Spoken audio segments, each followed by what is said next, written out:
لله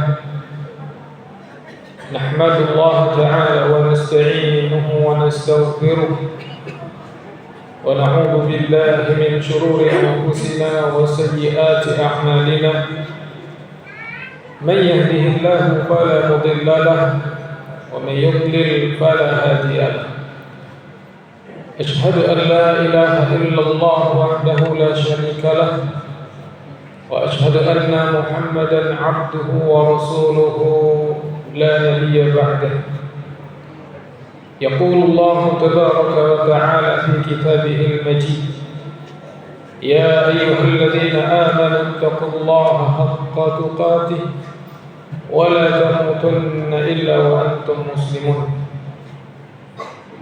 فإن أصدق الحديث كتاب الله وخير الهدي هدي محمد صلى الله عليه وعلى آله وسلم وشر الأمور محدثاتها فإن كل محدثة بدعة وكل بدعة ضلالة وكل ضلالة في النار أهدني الله وإياكم من النار ثم أما بعد.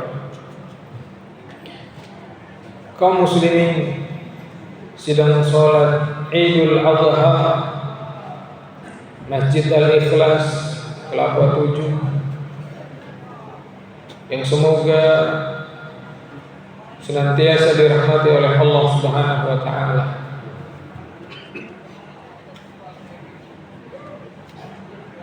Tidak henti-hentinya dan tidak bosan-bosannya kami mengingatkan kepada kita semua yang ada di sini untuk selalu bertakwa kepada Allah Subhanahu wa taala. Karena takwa merupakan kesuksesan seorang di dunia dan di akhirat. Takwa merupakan barometer kemuliaan seorang hamba di hadapan Rabb-Nya. Takwa merupakan ciri-ciri orang-orang beriman. Dan Allah Subhanahu wa taala ulang-ulang kata takwa di dalam Al-Qur'an puluhan kali. Ini menunjukkan kita harus senantiasa bertakwa, lakukan perintah-perintahnya dan meninggalkan larangan-larangan. Allahu Akbar, Allahu Akbar, Allahu Akbar.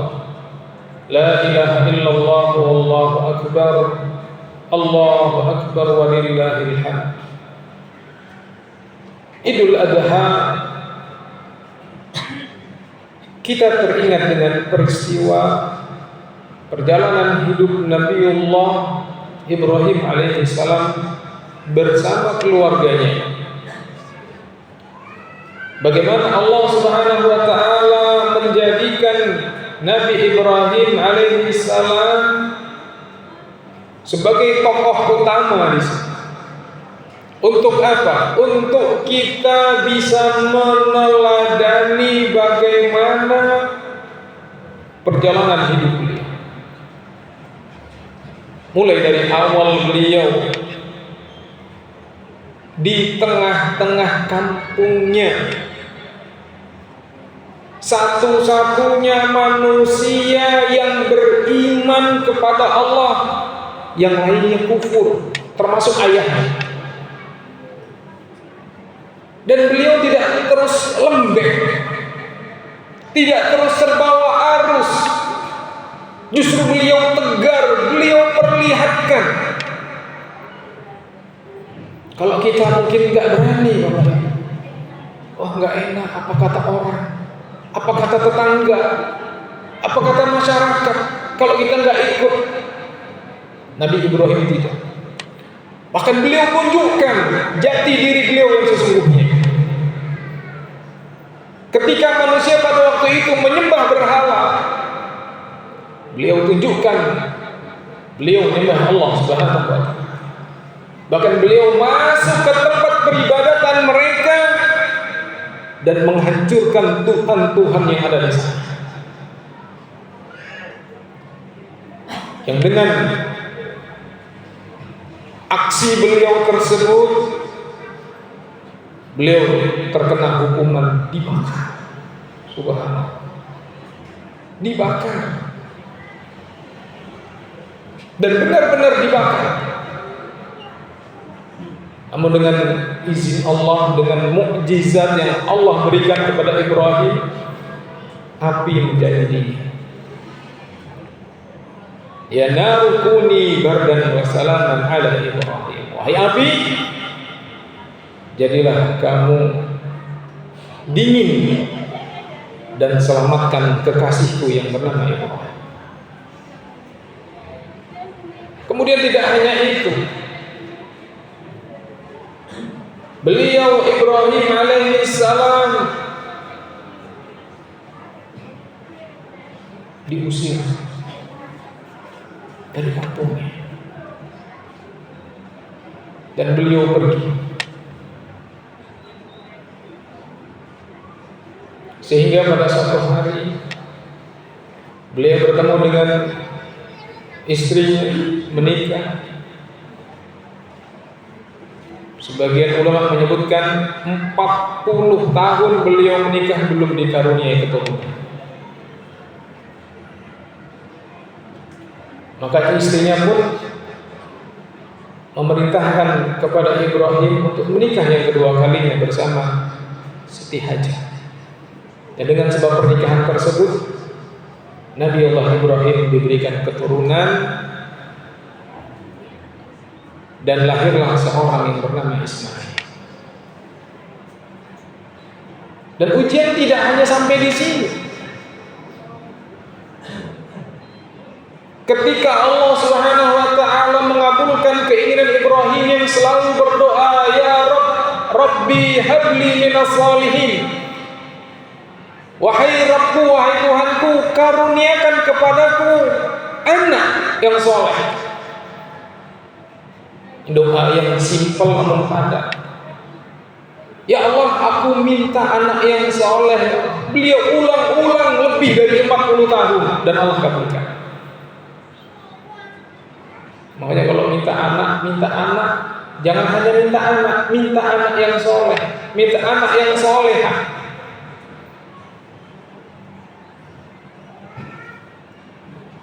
Kemudian setelah Allah kabulkan, Allah ingin menguji seberapa besar kecintaan Ibrahim kepadaku. Apakah terkalahkan kecintaan kepadaku dengan kecintaan kepada anak dan istri? Apa ujian? Allah perintahkan Ibrahim untuk hijrah, untuk pergi membawa anak istrinya yang pada waktu itu masih bayi merah, berangkat dari Palestina, dari buminya para nabi, negeri Syam yang sekarang diporak-porandakan oleh orang-orang Zionis, orang-orang kufar, orang-orang Israel. Itu dulu negerinya para nabi, negeri yang diberkahi. Hijrah dari Palestina menuju ke Mekah berapa kilometer? 1.500 kilometer. Ditempuh perjalanan waktu itu 1 bulan karena jalan kaki. Sampai di Mekah, Mekah belum kayak sekarang. Mekah belum ada apa-apa, tidak ada penduduknya, tidak ada pepohonan, tidak ada hewan, dan yang lebih ekstrim lagi, tidak ada mata air, gersang.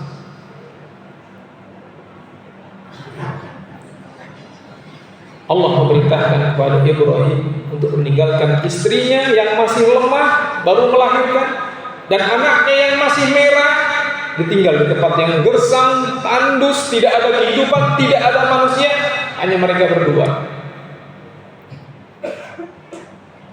Apakah Ibrahim tidak merasa berat? Berat, sama seperti kita, karena Ibrahim itu manusia. Berat. Tapi karena ini perintah Allah, Allah memerintahkan untuk meletakkan istrimu dan anakmu di tempat yang tandus. dengan berat hati ditinggal. Setelah sampai di Mekah, tinggalkan. Kemudian pergi Ibrahim melanjutkan estafet dakwah. Sampai ketika beliau meninggalkan anak istrinya, dipanggil oleh istrinya, "Wahai suamiku, wahai Ibrahim, kau tinggalkan kami berdua di tempat ini dalam kondisi seperti ini." Ibrahim pun terus berjalan. Dipanggil lagi oleh istrinya, "Wahai Ibrahim, kau tinggalkan kami di tempat ini." Ibrahim tidak bergeming dengan panggilan rintihan istrinya. Walaupun perasaan beliau pada waktu itu sedih, tapi karena ini perintah Allah. Kemudian di kali yang ketiga, istrinya memanggil dengan suara yang tinggi dan lantang, "Wahai Ibrahim, Allahu amaraka bihada." Apakah Allah yang memerintahkan kamu untuk meninggalkanku di tempat ini beserta anakmu? Ibrahim menoleh ke belakang dan menganggukkan kepala dan mengatakan, "Na'am, iya, Allah yang memerintahkanku untuk meninggalkan kalian berdua di tempat ini." Apa jawaban seorang istri yang taat, istri yang saleh? Dia mengatakan, "Idzan lan yudayyi'anna Allah." Kalau memang ini perintah Allah, berarti Allah tidak akan pernah menyia-nyiakan hamba di tempat. Ibrahim pun berjalan, istrinya pun tenang. Berlewatlah sehari, dua, sepekan. Lama-lama stok makanan habis, stok minuman habis. Mulai Siti Hajar cemas karena bayinya sudah mulai kehausan, sementara air susunya sudah mulai kering. Beliau mencari, berusaha, berikhtiar mencari air, padahal nggak mungkin ada air di tempat yang gersang. Tapi itulah husnudzonnya kepada Allah dan diiringi dengan doa dan ikhtiar. Ini keyword kata kunci. Husnudzon billah, berbaik sangka kepada Allah, ikhtiar dan iringi dengan doa. Mulailah Siti Hajar mencari sumber air, berangkat ke negeri Sofa. Dia tidak dapatkan air. Dia lihat dari kejauhan di Bukit Marwah, sepertinya ada air. Dia berangkat ke Bukit Marwah. Ternyata dia juga tidak mendapati air, hanya bukit yang gersang dan tandus. Balik lagi ke Bukit Sofa, tidak lagi mendapatkan air, balik lagi ke Marwah, terus sampai 7 kali.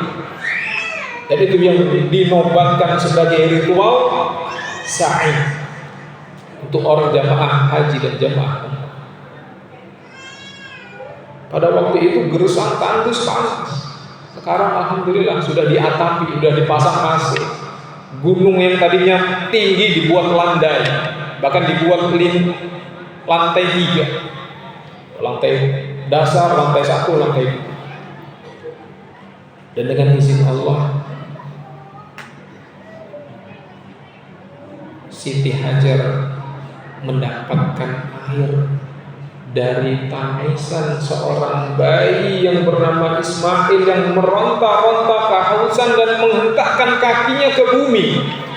Dengan izin Allah keluarlah mata air yang disebut dengan ma'u Zamzam, air Zamzam.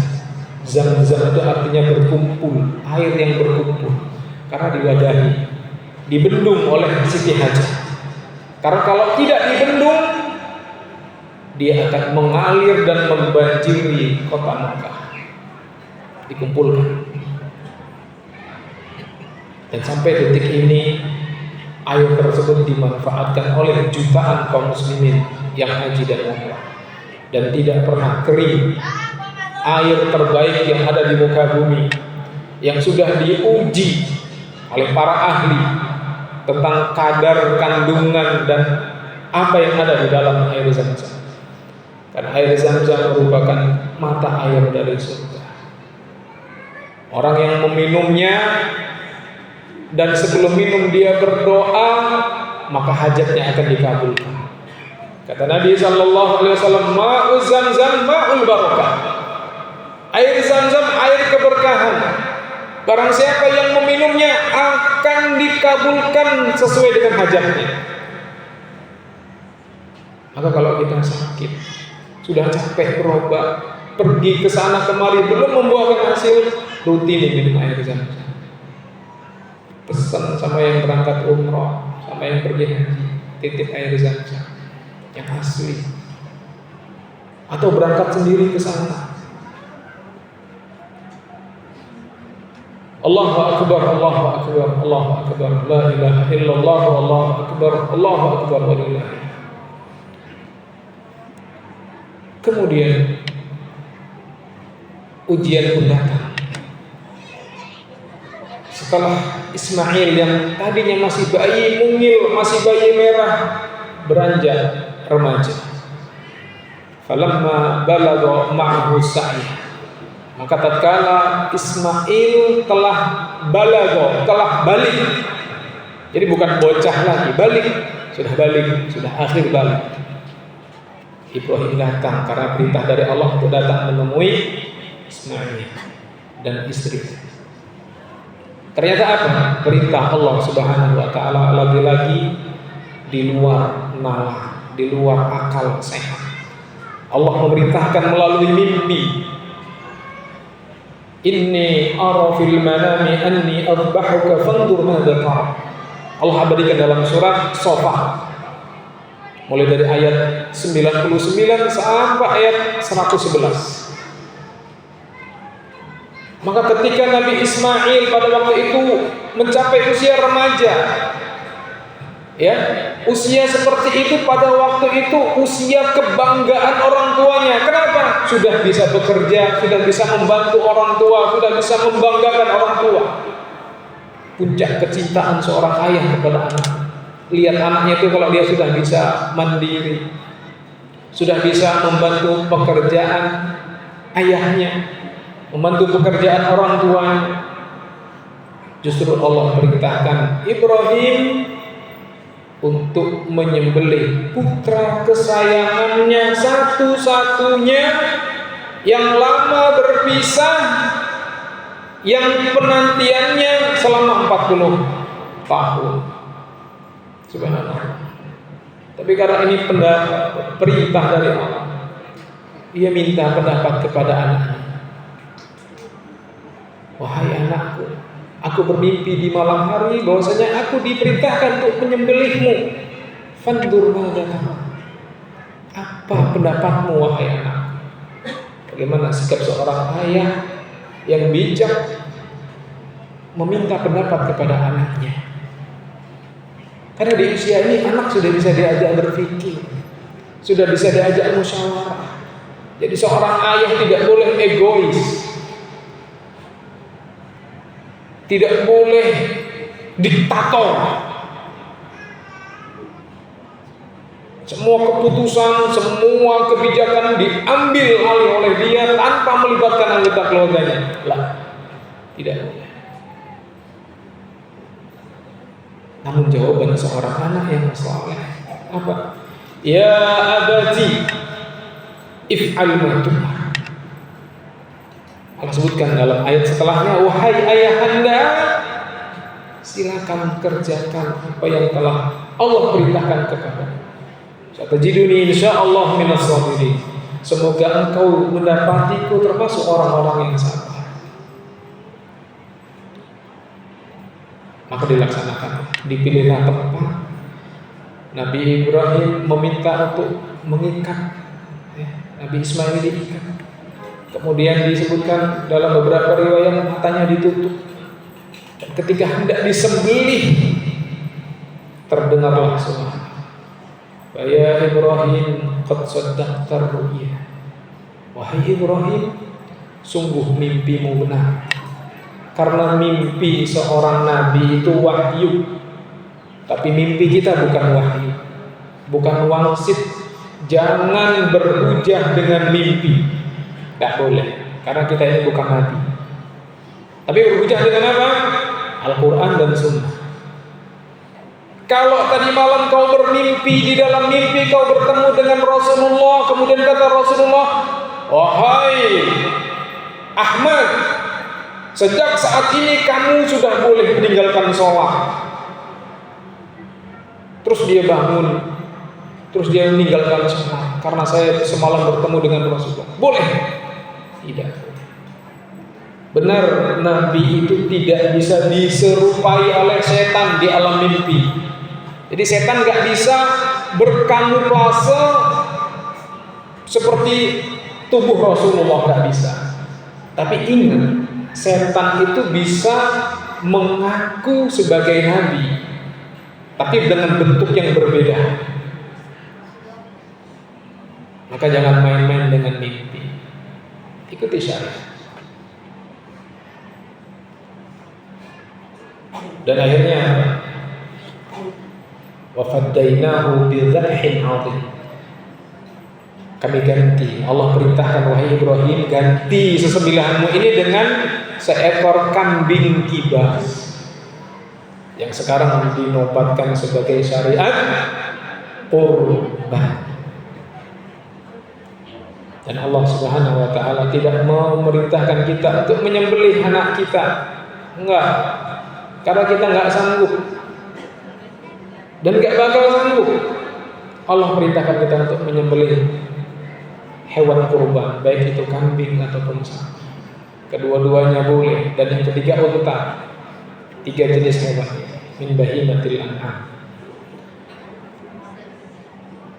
Kemudian perintah yang berikutnya, Allah memerintahkan Nabi Ibrahim beserta anaknya membangun Ka'bah.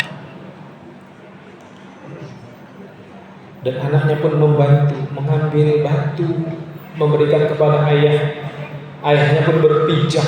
Maka di situ ada namanya Maqam Ibrahim. Maqam itu artinya tempat berpijak Nabi Ibrahim ketika membangun Ka'bah. Bukan maqam itu artinya makam, tempat kuburan, bukan. Tempat berpijak Nabi Ibrahim ketika membangun Ka'bah.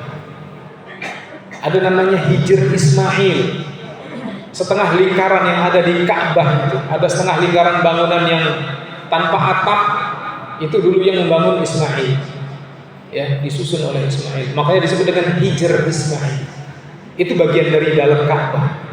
Dulu bangunan itu menyatu. Tapi karena Ka'bah pernah banjir, porak-poranda, akhirnya dipugar, dananya nggak cukup, dibuat spa. Kisah yang saya bawakan ini banyak mengambil pelajaran. Yang pertama, pentingnya kita bertakwa. Karena takwa itu akan membawa solusi. Sebagaimana Nabi Allah Ibrahim takwa. Takwa itu taat. Diperintahkan untuk menyembah Allah, Ibrahim taat. Diperintahkan untuk menghancurkan Tuhan-Tuhan berhala, Ibrahim taat.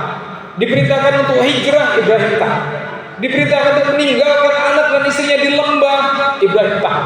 Diperintah untuk menyembelih, Ibrahim taat. Diperintah untuk bangun Ka'bah, Ibrahim taat. Itu takwa. Dan Nabi Ibrahim nggak pernah tahu endingnya bagaimana. Husnul khatimah. Kemudian yang kedua, pentingnya menciptakan keluarga yang sakinah, mawaddah, warahmah. Itu bersumber dari seorang ayah. Kita nih, panutan.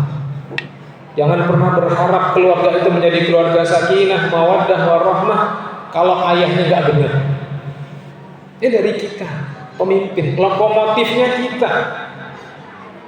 Makanya Allah berikan pasangan yang solehah, anak yang soleh. Akibat apa? Seorang ayah yang bertakwa.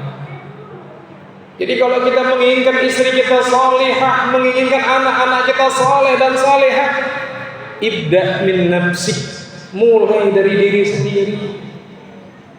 Perbaiki diri kita. Nanti Allah akan pertemukan kita, Allah akan kumpulkan kita dengan orang-orang yang baik. Dan yang terakhir, bagaimana sikap taslim kita menerima syariat Allah dengan lapang dada, tanpa merasa berat dan tanpa merasa berburuk sangka kepada Allah.